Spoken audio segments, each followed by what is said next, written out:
അങ്ങനെ ഈ വർഷത്തെ ക്രിസ്മസും വന്നു. ഈ ക്രിസ്മസിന് എൻ്റെ വലിയൊരു ആഗ്രഹമായിരുന്നു ഒരു തവണയെങ്കിലും ഒരു പടക്കമെങ്കിലും പൊട്ടിക്കണമെന്ന്. എനിക്ക് ഭയങ്കര പേടിയാണ് പടക്കം പൊട്ടിക്കാൻ, അത് കയ്യിലിരുന്ന് പൊട്ടിയാലോ എന്നൊക്കെ ഓർത്തിട്ടാണ്. അതുകൊണ്ട് ഇവരൊക്കെ പൊട്ടിക്കുമ്പോൾ ഞാൻ നോക്കിക്കാറാണ് പതിവ്. പക്ഷേ ഇത്തവണ ഞാൻ പൊട്ടിച്ചു. ഇനി നമ്മുടെ അടുത്ത പരിപാടി പള്ളിയിൽ പോകുന്നതാണ്. വീട്ടുകാരുടെ പോകുന്നത് കൊണ്ട് നേരത്തെ ഒരുങ്ങി നേരത്തെ ഇറങ്ങിയില്ലെങ്കിൽ വീടിൻ്റെ അകത്തൊരു കരോള് നടക്കും. ഈ വീഡിയോയും കൂടെ എടുക്കുന്നത് കൊണ്ട് ഞാൻ ഒന്നും കൂടെ നേരത്തെ ഒരുങ്ങി, എന്നിട്ടും എൻ്റെ സമയം പോയി. അല്ലല്ല, എൻ്റെ സമയമല്ല, അവർ പറഞ്ഞ സമയം പോയി. ഇനി ഇവിടെ കോസ്റ്റ് കാണിച്ചുകൊണ്ടിരുന്നാൽ ഞാൻ നടന്നു പോണ്ടി വരും.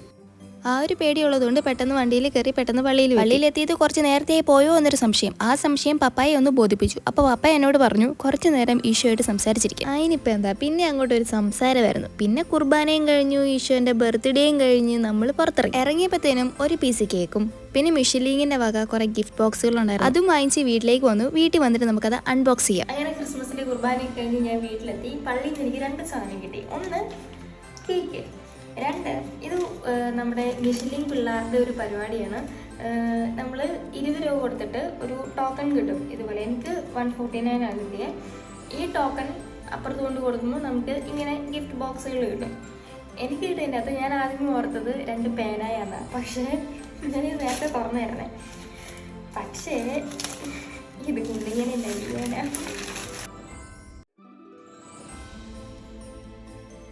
ഇത്തവണത്തെ ക്രിസ്മസ് നമുക്ക് കുറച്ച് സ്പെഷ്യലാണ്. കാരണം നമ്മുടെ ലിയോ കുട്ടൻ്റെ ഫസ്റ്റ് ക്രിസ്മസ് ആണ്. അപ്പോൾ ലിയോ ഇപ്പോൾ ഉള്ളത് ലിയോയുടെ അമ്മ വീട്ടിലാണ്. അപ്പോൾ നമ്മൾ അങ്ങോട്ടാണ് പോകുന്നത്. ഇപ്പോൾ അവിടെ എത്തിയവിടെ എല്ലാവരും ഓടിയത് ലിയോയെ കാണാനാണ്. ആൻഡ് ഇവരെ കാണുമ്പോഴത്തേനും എനിക്ക് തോന്നിയത് എന്താണെന്നറിയോ, ഉണ്ണീഷോയെ കാണാൻ 3 രാജാക്കന്മാർ വന്നില്ലേ, അതേപോലെയാണ് 3 പേരും അങ്ങോട്ട് കയറിയിരുന്നത്. ഇനിയാണ് ദി ബെസ്റ്റ് പാർട്ട്. ക്രിസ്മസിന് വൈനില്ലാത്തൊരു പരിപാടിയില്ല. ഈ ഒരു പരിപാടിക്ക് നേതൃത്വം വഹിക്കുന്നത് മിസ്റ്റർ അപ്പുവാണ്. എന്നോട് പ്രത്യേകം പറഞ്ഞായിരുന്നു എന്നെ ഒന്ന് മെൻഷൻ ചെയ്യണമെന്ന്.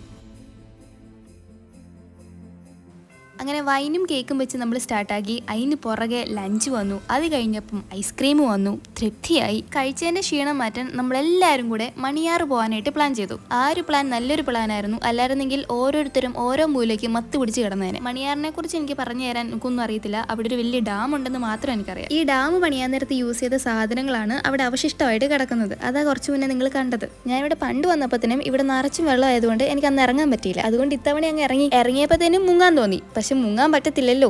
അതുകൊണ്ട് മുങ്ങാൻ വേണ്ടി മാത്രം ഒരു ദിവസം ഞങ്ങൾ പ്ലാൻ ചെയ്ത് വെച്ചിട്ടുണ്ട്.